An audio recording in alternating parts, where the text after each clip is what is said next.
the Belgrade Library. Our project was called Game on Coding, or Graduation Matters Game on Coding Club. And we invited middle schoolers, 6th through 8th grade, to participate in a Google CS First club. So that was our platform. We did everything through CS First and Scratch. And then part of what made ours different was we had mentors from the local university, Montana State University, come and help mentor the kids. So they were like the subject matter experts, or they knew more about troubleshooting. If we ran out of ability to answer questions, they were there. So we had 6 mentors, and they ranged in degree from there was a math education major, and then computer science and computer engineering. So we also invited them to, excuse me, present on some of their research, so the kids could get a taste for what real life applications of computer science look like. So it was their research, it was their backgrounds and their experiences, and then sharing it with the kids in a way that made sense for them. So we had some, definitely some troubleshooting issues. So we had 16 spots open in the club. At the start of it, we had 16 signups, but it ended up with 13 graduating from the club, essentially, where they got their completed passport, and they attended the showcase, which was last Thursday. So I'm not sure how many people have used CS First platform yet, but the students go through and they watch a video in between each coding step, and that's how it's set up, so they know what they're doing and they know what the goal of each piece of the code is. They get that background information, and they get just some helpful how-tos and step-by-step instruction. With 15, what ended up being 13 laptops running on our Wi-Fi, we ran into a lot of problems with the connection. So it was frustrating for a lot of the kids to have to wait for buffering because everything's so instantaneous now. We got around it a little bit by buying a new router and having that upstairs in our meeting room instead of just relying on the normal library Wi-Fi. And then after that didn't really fix the problem, we started watching the videos all together as a group. So it was a good opportunity to check in with the whole group and say, all right, we're gonna, you finished that step, let's move on to the next one. Are there any questions? We could more easily check in with the kids than when they were trying to do it by themselves, because there were some that were skipping videos and then they were confused, but we didn't realize they'd skip videos and things like that. Other than that, we had good feedback. Everybody was really excited.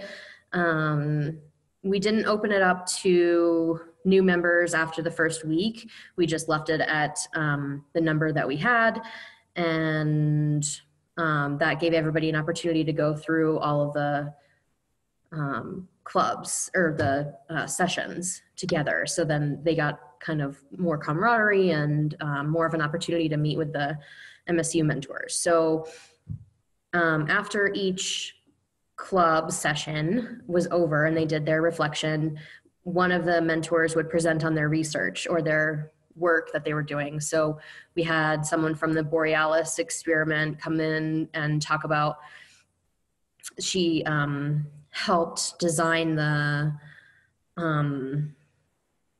cannot think of the name of them, the mechanisms that went up and into atmosphere to take pictures of the eclipse, which was really cool. And she did a lot of the work on the Raspberry Pi computers that controlled them. So that was really fun to see. And then another 2 students work on sound, which will be helpful for this summer reading program because it's Libraries Rock. So they're already like kind of gearing up to help us with a program for that. But they were using Raspberry Pis to make sound and then see and show the kids how as you move around or as the Raspberry Pi moves around, the sound changes. And then a follow-up to that was one of the students makes music videos. And so the sounds that they made in the first session got carried over and they all made music videos for that sound. So that was really fun too. And that was a little bit of an extra thing we did. So last Thursday was our, yes, drone, thank you. Last Thursday was our showcase, and it was an opportunity for the kids and their families to come and show off what they did. So when I mentioned this last time with what I'm stressing out about, it was suggested that I record it, and I do have that, so I'll be uploading that. It was about an hour long, and we split up the kids into 3 different groups of about 4 or 5 each, and they chose one project to present, but each of them answered questions. And I have the questions in front of me.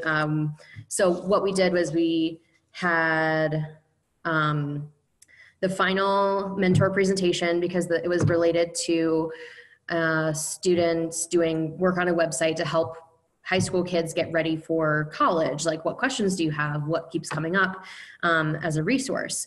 And then we had one of the teams present, and then we had another presenter. But the questions for the kids were that they had to practice explaining the instructions for the game and prepare to have one of their parents play the game on the projector. So it was going to actually be played. It wasn't just going to be, this is what we did. It's like, okay, well come on up, mom and dad, and we'll make you play this against each other and see who can